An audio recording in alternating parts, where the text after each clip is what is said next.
شخص نے غلام خریدا تو غلام نے اپنے مالک کے سامنے 3 شرطیں رکھیں۔ پہلی یہ کہ جب نماز کا وقت آئے تو آپ مجھے نہ روکیں۔ دوسری یہ کہ آپ صرف دن میں مجھ سے خدمت لے سکیں گے، رات میں نہیں۔ تیسری یہ کہ میرے رہنے کے لیے کوئی ایسا کمرہ عنایت کر دو جو میرا پسندیدہ ہو اور دوسرے شخص کو اس میں آنے کی اجازت نہ ہو۔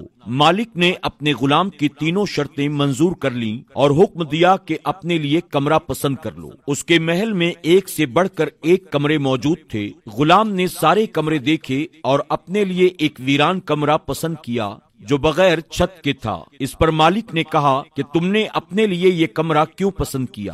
غلام نے کہا شاید آپ کو معلوم نہیں کہ ویران جگہ اللہ کے ذکر سے آباد ہو جاتی ہے۔ اس کے بعد غلام نے اس کمرے میں رات کو رہنا شروع کر دیا۔ رات کو غلام آزاد رہے گا یہ بات تو پہلے ہی طے ہو گئی تھی۔ کچھ وقت کے بعد مالک نے اپنے کچھ دوستوں کو دعوت پر بلایا تھا۔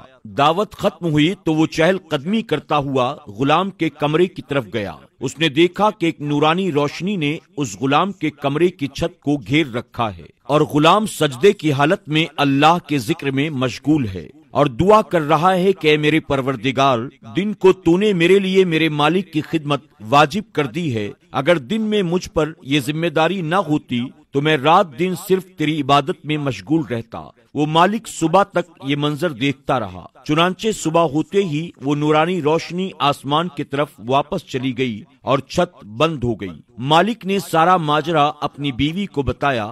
دوسری رات مالک اور اس کی بیوی دونوں یہ منظر دیکھنے کے لیے گئے اور وہی سب کچھ آج پھر دیکھا۔ صبح مالک نے غلام کو بلایا اور کہا تو اللہ کے واسطے آزاد ہے، جا تاکہ اپنی خواہشات کے مطابق دن رات تو اللہ کی عبادت میں مشغول رہ سکے، اور ساتھ ہی ان کرامات کا ذکر کیا جو رات کو وہ دیکھ چکے تھے۔ اتنا سنتے ہی غلام نے ہاتھ اٹھا کر اللہ کی بارگاہ میں دعا کی، یا اللہ، میں نے دعا کی تھی کہ میرا پردہ کسی کے سامنے مت کھولنا، پر آج جب میرا راز ظاہر ہو گیا ہے تو مجھے تو اپنے پاس بلا لے۔ اور اسی حالت میں اس کی روح پرواز کر گئی اور اللہ نے اس کی مغفرت فرما دی۔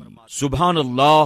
ناظرین اکرام، غور کریں کہ کل تک جو لوگ اللہ کی عبادت کرتے تھے ان کی یہ تمنا ہوتی کہ یہ راز زندگی بھر پوشیدہ رہے اور کوئی نہ جان سکے کہ میں کتنا بڑا عابد یا اللہ کا نیک بندہ ہوں۔ لیکن آج ہمارا اور آپ کا حال یہ ہے کہ ہم چھوٹی سی چھوٹی نیکی بھی اگر کرتے ہیں تو ہماری تمنا یہ ہوتی ہے کہ لوگوں میں ہماری نیکیوں کا چرچا ہو جائے۔ اللہ تبارک و تعالیٰ ایسی عبادات کو ہرگز پسند نہیں کرتا جس عبادت میں دکھاوا شامل ہو۔ اللہ تبارک و تعالیٰ اپنے بندوں کی بے ریا عبادت کو بہت پسند فرماتا ہے۔ اللہ رب العزت کی بارگاہ میں دعا ہے کہ میرا کریم ہم سب کو دکھاوے کی عبادت سے بچائے اور بے ریا عبادت کر کے اسے راضی کرنے کی توفیق عطا کرے۔ آمین یا رب العالمین۔